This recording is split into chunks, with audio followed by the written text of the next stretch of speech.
Hello everyone, my name is Jen and this is the Book Refuge.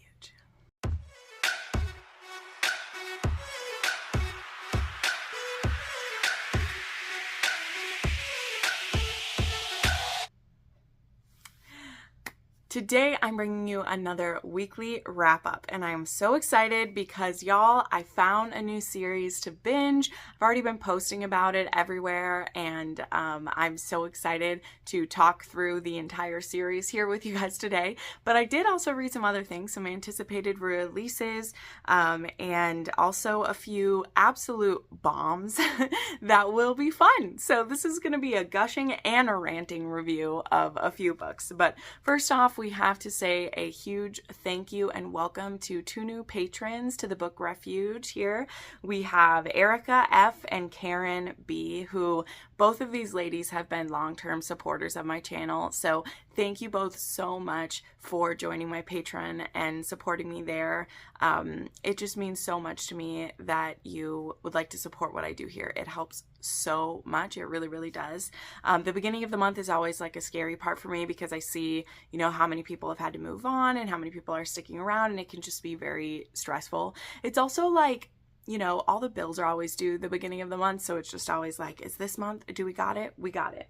Well, something else that I do to help mitigate the cost of living, right, is I have my Etsy shop. I know I bring that up every week, but I'm going to keep doing it because I keep finding these amazing fabrics to make things with, and I just want to share them with you. A few new things to the shop is I did experiment with making a few more of these pouches here. So, you can use these as travel for makeup, or I use the one that I use it for actually my charger bank and cords. I've also used it for my highlighting stuff when I annotate. So I have a few cute ones listed right now. I'm planning to do a couple more of these. I have one with strawberries that I'm planning to get posted soon, but Joann Fabrics just had their zippers on sale the other day, so I bought a bunch more. So if these sell well, I'm hoping to make some, but I love how these turned out. Then I do, as always, I have some keychains here, some cloth fabric keychains. I love these. I use one that I made for myself last year all the time. I've gifted these to my family members. My dad actually uses one that has chickens on it. My dad's nickname is the Chicken Man because he got a bunch of chickens 2 years ago, and they are his pride and joy. And then we have some of our book sleeves. So the new launch that I recently did yesterday, which has sold quite a few, but I do have some restock that I'm hoping to get done tonight, which means when you're seeing this tomorrow, they should be available because I did some spooky patterns and two of the patterns sold out immediately, which again, it's not that I have tons of back stock of these anyway. I usually just buy a yard of each fabric and then I make as many sleeves with it as I can. But these were a couple of the cool spooky ones. This one actually glows in the dark, these little ghosties. And then this one has some tarot cards and skulls on it. So these are cute. There are also some villain patterns, some wicked villains from Disney villains that are there. So those ones are available right now. Then I do still have some of the nature patterns. So this fits an indie sleeve. I don't know. I think these ones are really beautiful. I love showing off my nerdy side, you know it, but I also just love some of these animals sometimes. This one has little hearts inside. And then I do still have just a few of the gold dragons left. I don't have any of the fourth wing designs left right now, but I do have some of the gold dragon patterns, so check that out. There is a Labor Day sale going now through September 4th. Just use the code Labor Day and everything in the store is 25% off, which is amazing. I do ship to Canada now as well. All right, so let's dive into these books because we do have 14 books to talk about, and like I said, we have both some rants and some gushes to talk about. So first off, I want to say this book was a recommendation in my book rec form. I didn't have a name with this, and I wouldn't say the name anyway because I am gonna roast this book a little bit. So if you're the one who recommended it, please don't be offended. You can just skip to the next book if you don't want to hear. But this book and we weren't friends. We weren't friends, and I probably should have DNF'd it. But I won't lie, I got a little bit spiteful towards the book at a certain point. So if you recommended this to me, please don't take it offensively. We just all have different tastes. And to be honest, Omegaverse is never going to be my like go-to thing to jump into anyway. But when I did my August TBR, I did do the random number generator. I don't always do that anymore for the book rec form, just because I'm usually looking for like, oh, I really feel like small town romance, or I want a mafia, and I will search via that, because I do have a book rec form. It is listed down below. And I ask people to tell me the book, some tropes involved. They can put their name if they would like to, and then they can tell me why they recommended it to me.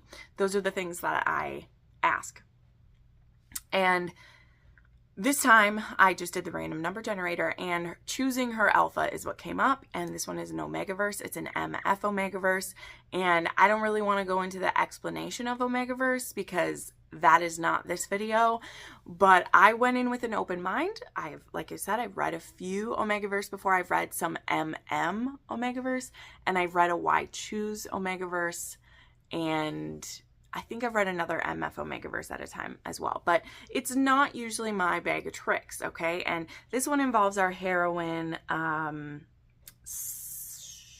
Sasha, who is about to come into her maturity, which means it's time for her to choose an alpha, because she is a Omega about of breeding age, which means she needs to be partnered off with an alpha. And the way the laws work in their world, like a Omega is supposed to get to choose from some certain alphas for who she would present herself to, for who she would be her mate. But I can't talk. It's made known to her by her mother, who is dying. Her mother is dying, and her mother has a horrible hatred for her. We don't fully know why her mother hates her so much, but she hates her. She hates her real, real hard, and she wants to make her suffer. And so she has set it up with her husband, who, you know, is this heroine stepfather, that when she dies, the stepfather will when she dies, the stepfather will get to take her, which is just messed up.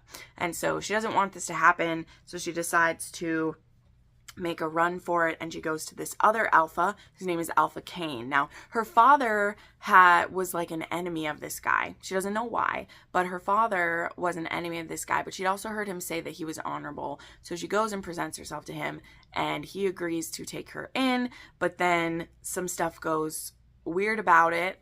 And like, he has ladies in his harem currently who are very jealous of her, and they start like fucking with things, and then Kane gets really mad at them.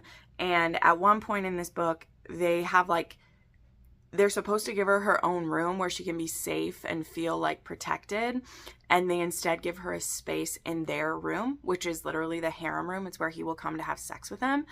And he does, and she's like in her harem room, or her like room in the corner, which has just a curtain in front of it, and she wakes up to him fucking all of these women, and the pheromones he's giving off start putting her through I keep wanting to call it putting her through puberty.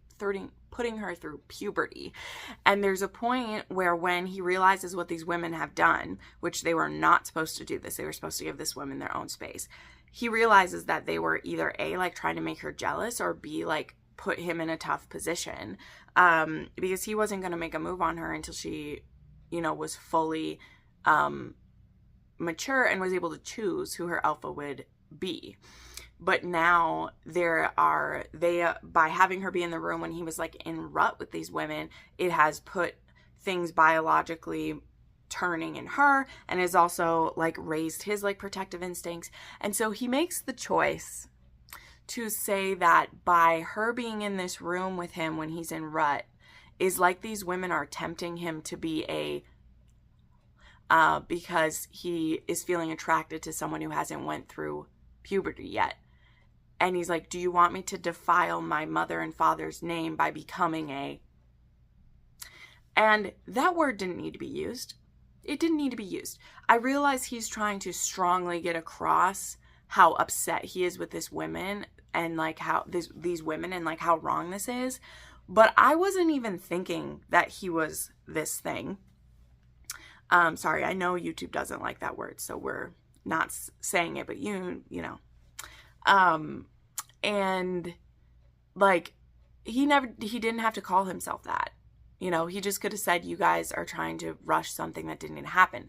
Again, I understand the author was trying to show how offensive he finds this, but it just put a nasty taste in my mouth that just couldn't go away. And then when you get to just a couple scenes later where she is starting to go through this change and now is, you know, dripping fluids out of her hole all the time when she's around him, and he's starting to get turned on by her, it now makes that feel icky to me in a way that, like, it wouldn't have been if we hadn't have used that word. So I actually won't go into the full spiral with this that I want to, because I have a lot of wonderful books to get to today. But basically, it was just gross to me, and I just don't enjoy aspects of Omegaverse. Like, she's constantly dripping for him all the time. Like, she will have like a mini orgasm when she thinks about him. And you think that might be hot, but it's honestly just like, number one, it just sounds really inconvenient to just be like gushing yourself whenever you think about him. But again, it just set such a bad taste that I didn't think this hero was a bad guy.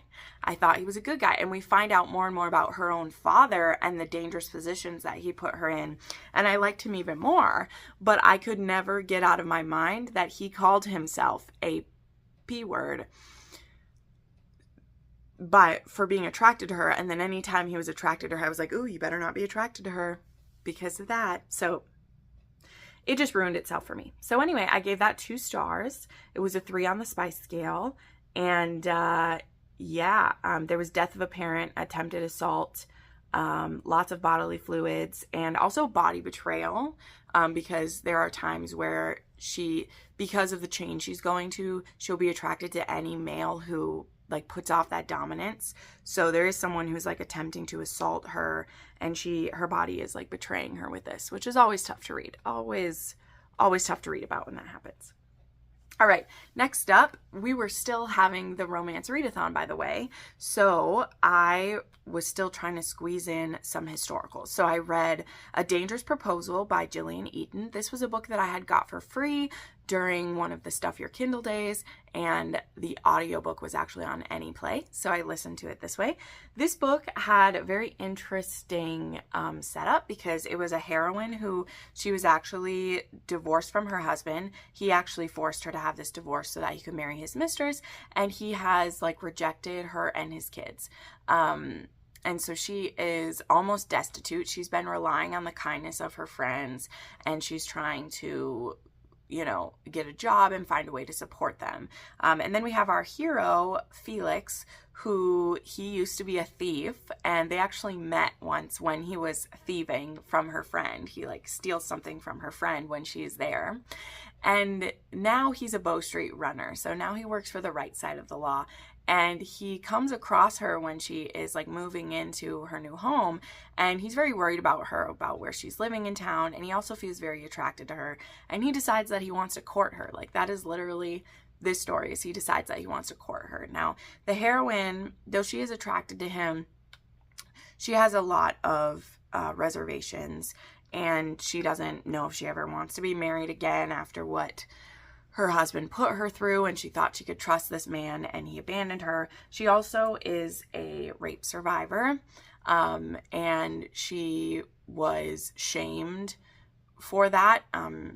The man who did this to her was her friend's husband, and her friend, you know, she never told her friend what happened. She got caught after it had happened, and she wasn't able to explain what was done to her, and so her friend's husband, like, said that she'd come on to him, and so she lost everything, because not only did she lose that relationship, it was very hard for her then to be with her husband later on, and actually her first child is that of her rapist as well, which was very difficult for her husband, which, I mean, is fair that it was difficult, but it wasn't fair that he blamed her for never being able to get over what happened to her. So that's made this relationship difficult, but it was also very beautiful. But it also was like it was a very slow story, but I think it needed to be. So I enjoyed this. I would read another book by this author as well.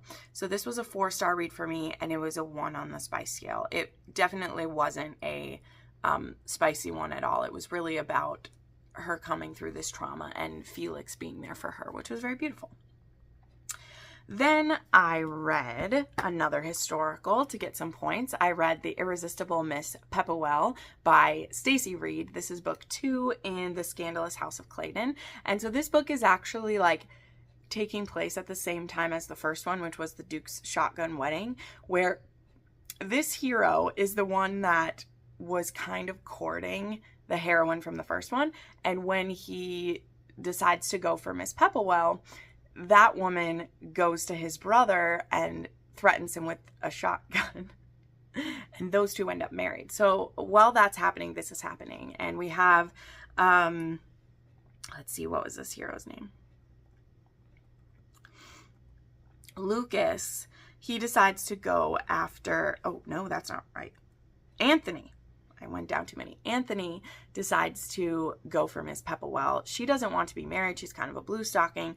Her family has been trying to force her into it, but she doesn't want that to happen.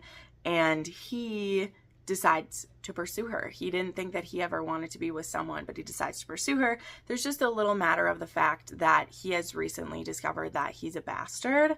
And, you know, that's the reason for what happens in the first book, is because the Duke never wanted to marry anyone, but he always had an heir. Well, now his brother isn't his heir anymore, and so he needs to get married. So in this one, he is afraid that Miss Pepperwell won't want to marry him if he's a bastard. So that is their romance that they have. This was very sweet. I love reading a Stacey Reed. It was quick. It was fun. And we had a good time with it. So that one was 4 stars, and it was a 2 on the spice scale.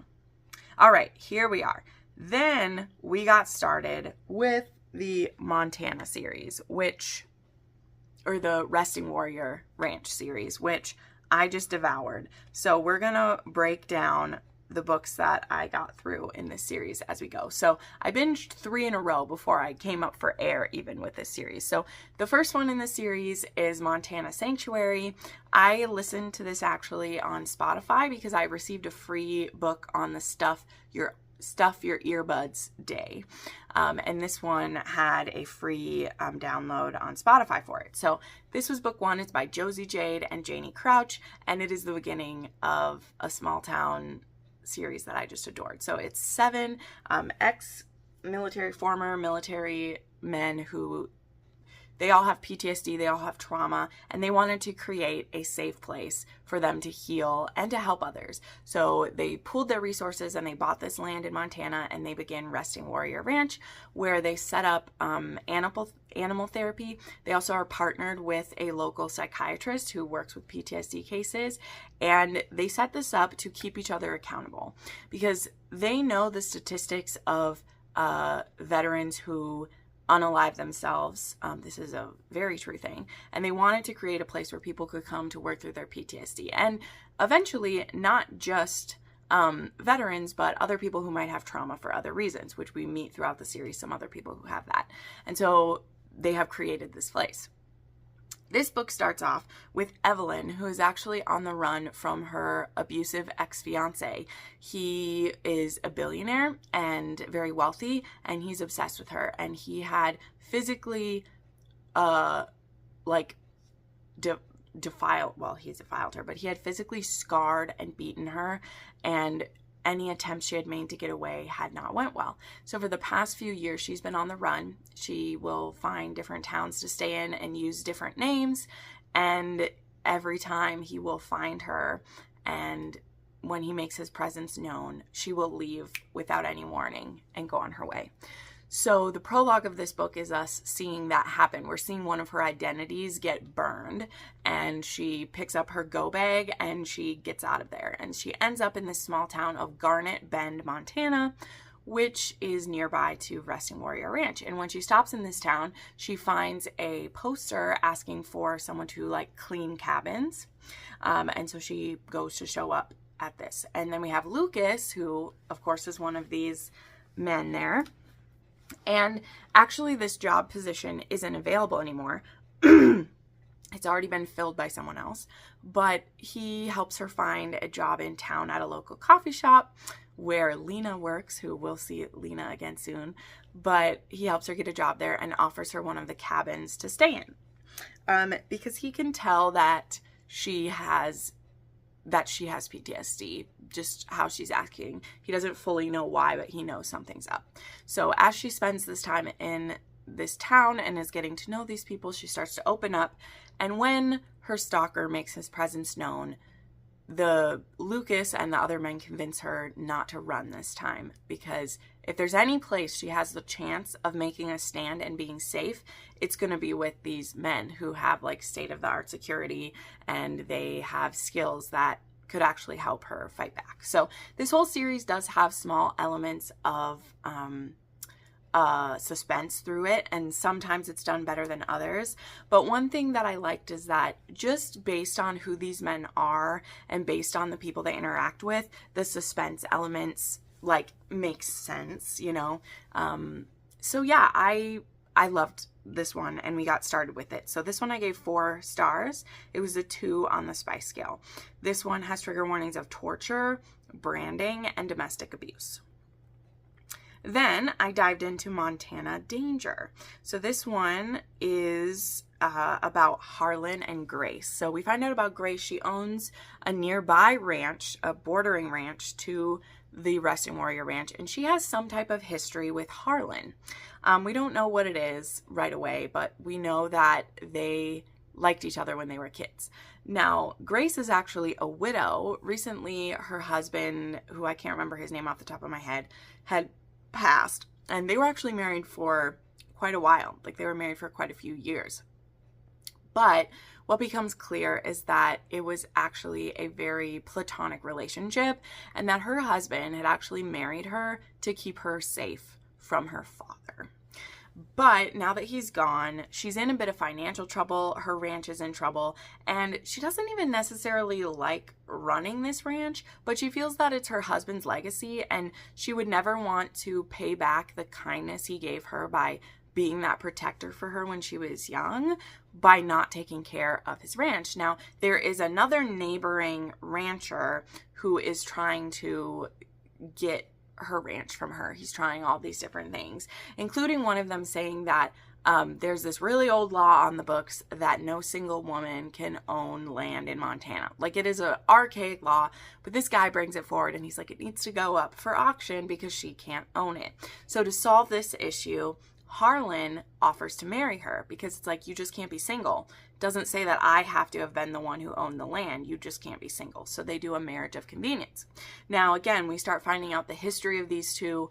Why did she ever have to marry the other husband, her husband who died, instead of Harlan, when they used to be high school sweethearts? What happened? So those are the secret elements to this one. Now, this one for me, I had felt that the suspense elements at the end of this got a little frustrating, because, and something that I did see throughout the rest of the series, is that the suspense elements made sense in the book. They were set up, they should be there, they're supposed to be there. This one, the suspense elements is there with this man trying to take over the ranch, but the decisions that lead them to be in a dangerous position at the end of this book just didn't fit the character who'd been so careful and methodical this whole way through. So it kind of like dipped a little bit at the end for me, but I still was loving this series. So I did give this one 3.5 stars and a 2.5 on the spice scale. And I feel like I would have given it more if I'd read more books in the series before then, but I didn't like it as much as the first one, so I didn't want to give it a 4-star. But anyway, whatever. That one was a 3.5. I still really liked it, and I think you might too, because it does have the marriage of convenience, right? Then we move on to Montana Desire, and this one was my favorite in the series. This was a 5-star read for me. So this one is about Corey and Grant. And now Grant, he doesn't live on the ranch. He lives just a little ways off it, and he actually has a neighbor named Corey.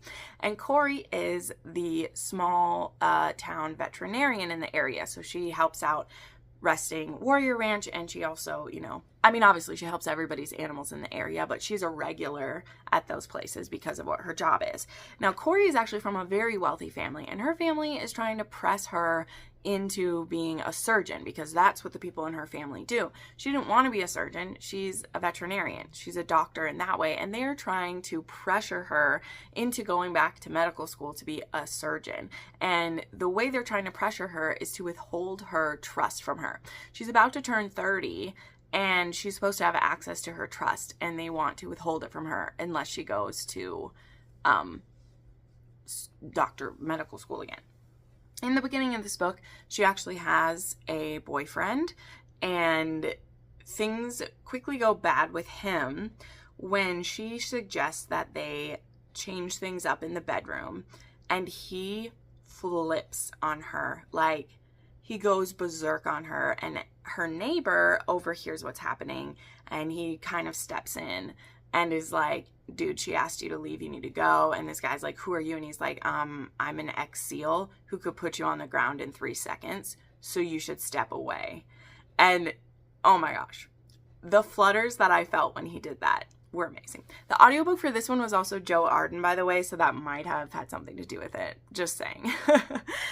So some other stuff about Grant. So he's actually like our most physically injured vet, in the way that he was a victim of like an IED explosion, and he has a piece of shrapnel in his spine, working his way through it or like towards the nerves, and he could be paralyzed at any time by this. The doctors are afraid to operate on it and have him be paralyzed, but he could go paralyzed anyway. So some days are better than others for him. So we do see him, kind of struggle through that. And it makes him nervous to be in a relationship with someone because he doesn't want to saddle anyone with him, even though that's absolutely ridiculous. So that is part of the drama of this one too.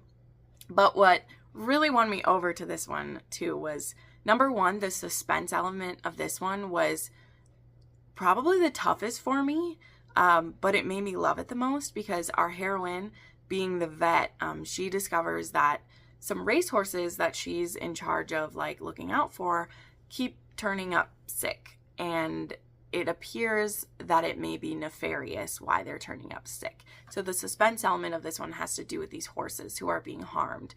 So this one does have that trigger warning for animals being harmed, but it made the stakes like really high for me because I love animals so much and I wanted these horses to be treated well and be saved. And so I liked how that was our goal in this one.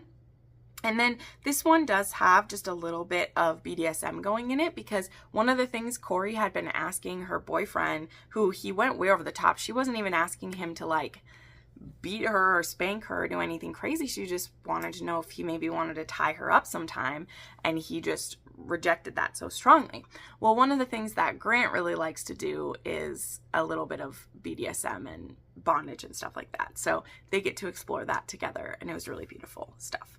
So this one for me was the 5-star book in the series. It was a 3 on the spice scale. And as I said, there is death and harm to animals, and there is an attempted essay in this one. All right. Next up, there was Pursued by Andrea Johnson. We just had the live show for this one last night, so I won't go into it too far, mostly because it was like kind of boring. So you can go check out Jackie's channel if you want to know more. But this was a small town. The heroine is being stalked, and so she goes to this small town to be safe. But the way the book was set up, the first 100 pages are her when she is graduating college and discovering she has a stalker. And then, but it takes 100 pages to set this up. We don't even meet who the hero is until like 100 pages into this book, which was just like, why? Honestly, I'm like, why did we do that? I have no idea. It's stupid.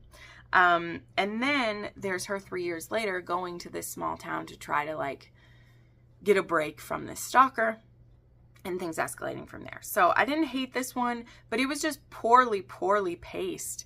It could have been so much shorter. It should have started with her getting to this small town, and we could have had flashbacks to the stalking and everything. I don't know. So I gave this one 3.5 stars, but it's a 3.5 star in relation to other books I've read for ABCs of Love. Like on my other scale, it's like 2.5. But the way that I rate these ones is just a little different at this point because I'm basing them off of the other ones. Like it's not the worst book I've read for this series. All right, then I have another 2-star read for me. This was The Harlot by Saskia Walker. This one was another viewer recommendation, so I don't want to hate on it too much. But I read this as like my last book that I was reading for the romance readathon. And this is about a heroine who is a witch. This is in 1714 Scotland, and she's being accused of being a witch. Now, she's supposed to actually be a witch, but I didn't see much magic happen in this book at all. And she's actually getting thrown in jail and is going to go on trial for being a witch. And our hero, Gregor, he oversees all this happen. He doesn't believe she's a witch, but he does think she's extremely beautiful. He would definitely like to use her, not only physically, but also for a job that he has. He needs to infiltrate this one guy's home to get some information about him and to do something. I don't know, don't care. And so he ends up recruiting Jessie, I think Jessie is her name, to do this. But he first needs to teach her some specific sexual things so that she can properly tempt the man that he needs her to get information from. So they end up in kind of this toxic sexual relationship where like they're both attracted to each other, but he's planning to only use her for this work. And he also is like kind of keeping her captive, even though she agreed to help him. He's kind of keeping her captive because he's afraid of her causing trouble. It was just weird. Their dynamic was strange. Yes, there was lots of sex and it was hot sex and some of it was BDSM, but some of it was also punishment because she was bad, not punishment because she like wanted it, but because he wanted to punish her for being bad. And I didn't love it. It was painful to read, honestly. So this was a 2-star. It was a 4 on the spice scale. It did have spanking, orgasm denial, bondage, and stuff like that. But yeah, it was a rough one for me. It was rough. All right, next I read Montana Mystery, and this one is about Noah and Kate. And so Kate shows up at Resting Warrior Ranch when her brother has been beaten and almost left for dead by some men who he got involved with. And in his pocket at the hospital, she finds a card with Noah's phone number. And Noah is one of the men at Resting Warrior Ranch. And so she knows nothing about how her brother ended up in this place. And she's just waiting for her brother to wake up from his injuries. And so she drives to Resting Warrior Ranch to question Noah and ask why his phone number was in her brother's pocket. Noah tells her that her brother actually stayed at the ranch for a short amount of time, but didn't like how they did therapy there or how they did things. And so he ended up leaving. And Noah just knew it wasn't right for him to leave. He knew that he was still struggling with his PTSD and with issues. So he gave him his card and told him to call if he ever needed anything. And so Kate now is more confused than ever. Also, she eventually speaks with her brother, and her brother tells her not to trust the men at Resting Warrior Ranch. But that doesn't sit straight with Kate because she's like, these guys are on the up and up. You seem to be the one who's being a little sketchy. So that's her mother, but Kate heads home to their apartment. They live together. And there's 2 men tossing her apartment, and they find her secret stash of like rainy day fun. They take her money. And they have completely tossed the place. So she's able to like not get caught by them, but she makes her way back to Resting Warrior Ranch and she's like, my brother is involved in something bad because this is scary shit. So we're to do some investigating. We discover that her brother ended up involved with some men who do underground fights, not only people fights, but also dog fights. So this is another one with a little bit of damage to animals. Now we don't see much of this, we only hear about it. So this one wasn't as tough for me as like the horses were because we don't have to like see this, but we know that it is happening. So Kate and Noah end up getting wrapped up in this when the men who still want the money from her brother say that she could help pay off his debt if she would make herself available to them. So she, of course, doesn't want to do this, but her and Noah come up with a plan where she will go undercover to try to get more information about this underground fight ring and then hopefully be able to call in the police to break it apart. So they get involved in this. And yeah, that's all that I'll like say about this one. This is an adventure with this one. And I like this one quite a bit. And it actually sets up a story that comes later in the series that I liked a lot. So this one was a 4 on my star rating, and it was a 2.5 on the spice scale. Again, there is mention of harm to animals. There's an attempted assault, and there's mention of possible, like, you know, forced prostitution and stuff like that in this one. So a little bit sketchy there. All right, then we started off with my September titles here. And this one we had Montana Storm. So this one was book 5 in the series, and this was the one that I was anticipating the most. As it is in a lot of small town romance series, you know, there's always that couple that you're the most excited for. And luckily the author didn't make us wait too long for this one. So this one is Jude and Lena. So I said Lena would come back around. Lena is the owner of a bakery / like coffee shop in town. She is everybody's favorite person. We all go to her for some comfort at some point. A few of the ladies have like worked with her at different times, and she's just wonderful.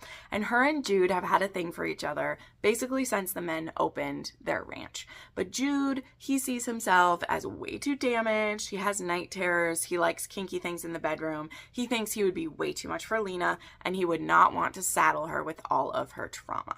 Well, the thing is, the man has to take some of its own advice, because he's been giving his men advice this whole time about, you know, his buddies' advice this whole time about how to, you know, move on with stuff, how to let women in, and it's his turn to take it. But first he makes a few mistakes and he hurts Lena quite a bit. Nothing that's like irrevocable, but he believes himself way more damaged than he is. And so he's really like fighting against that a lot, and it's like, it hurts to see, because we're just like, my dude, these people love you, let them in, you know, that's all we want for you. We want you to let them in.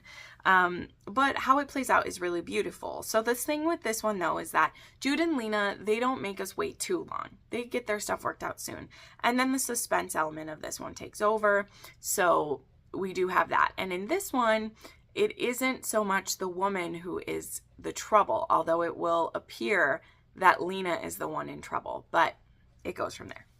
And then, as I said, Jude enjoys some BDSM in this one, and he just can't believe, because, you know, he's like, Lena isn't someone that would ever let a man dominate her. Well, she would let him dominate her in the bedroom, and it is a sexy thing. So this one was a 4.5 on the star rating. It was my second favorite in the series, and it was a 2.5 on the spice scale. Now, one of the things I did say in my notes though, and this would have been a 5-star if there had been more. Now, I was perfectly fine with the low level of spice in this series, okay, right? It's about a 2 to a 3 between the books. Like, it's not overly erotic at all. If you're someone who doesn't want too much of it, this is a great series for you. But with this one particularly, for Jude being so worried about how his sexual proclivities would keep him away from Lena, there is barely any of the kinkiness in this. There's just him like bossing her around once or twice, and that's it. And so I was like, there was more in the Corey and Grant one. And like, Grant likes some of that, but he doesn't need it, whereas like Jude like needs it. And there was more in the Corey and Grant one. So I was just a little like, it didn't ruin this story for me by any means, but I was like, Jude, you sure have a stick up your ass about this. And then like, he just held her down a couple times. I was like, come on. Anyway, it didn't ruin it, but I was like, he's being a big baby for no reason. So yeah. All right, then we had Quintessentially the One by Aletha Romig, and this was a big fat DNF. This was the other book for the ABCs of Love this month, and now I've already ranted on this on my Patreon vlog, and we ranted about this for 40 minutes in the live show, so I highly recommend you check it out, because we were all three of us, Becky, Jackie, and I were all just pissed at this story. So basically what I'll tell you about it is, number one, this was the one that I had the most hope for. I've read Aletha Romig before, and I have liked what I have read of her before. But I've only read her dark romance, so I was really intrigued to read like a small town romance. But this was a secret baby, and it is the single worst type of secret baby that exists, because the woman's reason for keeping it a secret was, I just didn't want to inconvenience his life. Yeah, that was her reason. That was her reason that this wonderful man, there's no problems with him. They had been kind of a like, they were friends with benefits through a couple years of their life. When he would show up in this small town to visit his grandparents, they would hook up. There was nothing wrong with that. They had great feeling for each other. But after college, he had his life in the city. He invited her multiple times to come be with him in the city, but his life was in the city and hers was in the small town, and that's fine. When she discovers that she's pregnant, she doesn't tell him because, one, he never comes back to town again. So that's her reason for not telling him. She has all these letters she never sent to him. And also, the biggest sin and the absolutely most unforgivable part of this book is that our heroine works with the hero's grandma. She has a small antique shop, and the heroine wants to take it over when this woman dies, and she loves her. And the grandma knows that she has a great-grandchild, and she never tells her grandson. And the heroine was like, she was allowed to be in her life as long as she wouldn't tell her grandson. Like, you could do anything about that? The betrayal of this grandma was an instant DNF in this book. I can't even tell you. And again, the family, no reason not to. Like, yeah, the parents wanted their son to be in the big city and live the life where he's, making lots of money. But they aren't horrible people at all. Literally, there's no reason for her not to tell. And so I DNF'd this book at 20%. The instant that her reasons came out. Because, the narrators were good in this book. It was a cute small town that was set up. The little girl seemed so sweet. And then when we get to the part where she tells us her reasons for not telling him, it was an instant DNF for me. Because I was like, you are a bitch. You are an absolute bitch. You are a villain. She's the villain of the story, guys. Because when I look at it, if this had been any other story, right? Let's say it's the hero's story, like it's his story. Imagine not being told that you're a father until the child is a certain age, and then the woman just didn't tell you because you didn't love her enough, or she thought you didn't love her enough and just completely ghosted you about it. In that story, that hero would find out about it and demand his parental rights, and then he would be a single dad who's looking for a woman to love, not be with the woman who did that to him. So anyway, I'm not going to get as heated as I did in other stuff. I've already ranted for many, many minutes about it. Like I said, go check out. I really let it go in our live show because, yeah, I DNF'd it. Jackie wasn't finished with it yet, and Becky had finished it. And for her, she loved the hero. She said that. The hero was wonderful. He was an amazing dad. And I can see that. I bet he was.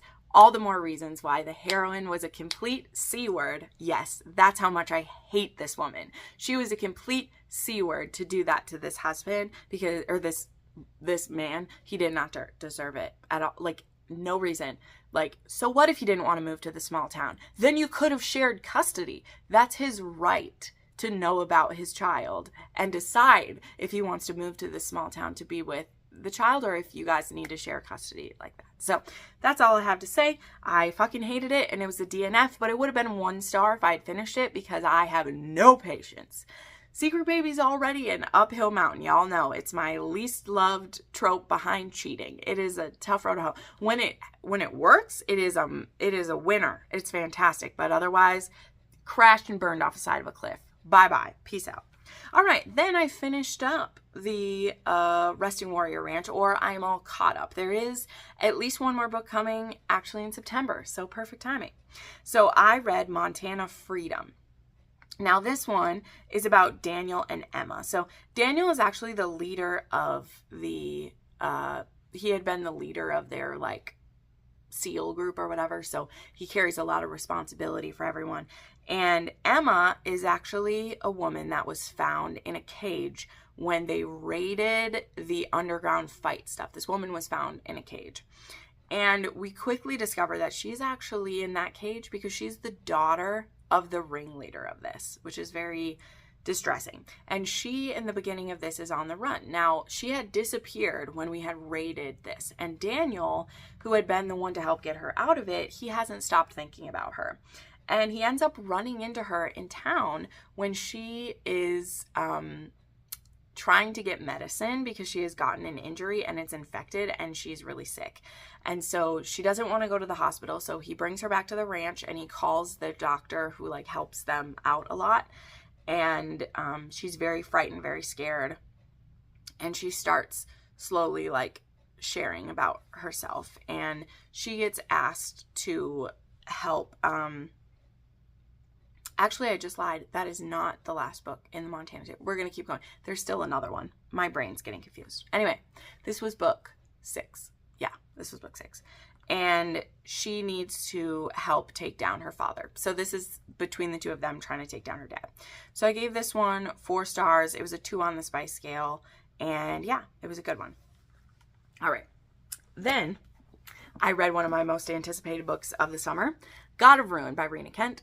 This is book 4 in the Legacy of God series, and this one is Landon and Mia. So Mia has selective mutism from a trauma that happened to her as a child, so she uses sign language. We've seen her mostly in God of Malice because she is cousins with Killian, so we saw her a lot in that one, and Killian actually like knows sign language to speak with her. And so Landon, he has been kind of our mega villain through this series so far anyway. We've seen him cause problems for everyone throughout this series. Like, he's just been a pain in the ass. So this is a very anticipated book, and man, does Rena Kent make you like work for it. So number 1, 2, I had pre-ordered the ebook of this. I ordered this as soon as the paperback was available, and I snagged the audiobook of this one because this is the first one in the series that is duet narration, and it is Shane East and Mackenzie Cartwright, I think, who's doing it. They were fabulous. Shane East is always a pleasure to have in my ears for sure. So yeah, diving into this book was intense because Landon is, I mean, he's a psychopath. He is devious. He sees people as either like belonging to him, like he sees his siblings as belonging to him. So when he doesn't want them to be with people, it's not necessarily because he loves them. It's because he sees them as his possession and doesn't want other people to have them. So yeah, he's a bit of a twisted puppy. Okay, we know it. He's a bit twisty. That's a thing. But he also becomes very intrigued by Mia, who at the beginning of this book has snuck into a party that's happening at the guy's mansion. She's spying for her cousin Jeremy, who Jeremy's book was God of Wrath, and he actually is currently dating Cecily, who Cecily is friends with Landon, and Cecily had a crush on Landon, and Jeremy kind of like intercepted that crush in God of Wrath, which God of Wrath wasn't my favorite, but that's kind of how it connects with this one. So Mia ends up catching Landon's eye, and then because he's a psychopath, he becomes obsessed with her and starts stalking her and starts messing with her. And she also starts stirring in him his artistic talent. So Landon is a sculptor, and he has been struggling to actually finish a piece. He has started many over his life, and he has great talent, so we're told, but he's never like fully like finished things.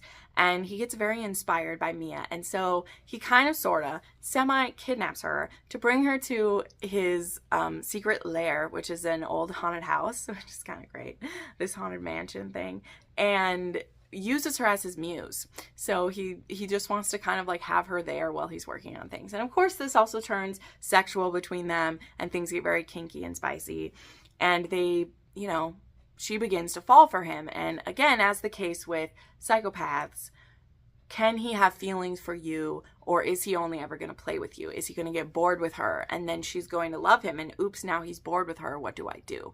So yeah, there's many layers to that. There are a lot of similarities between this one and God of Malice. Some scenes did almost feel repetitive to that, and that is why when I tell you my rating, that's the reason why. There was just a few things that felt a little too repetitive. Like, again, just some things were.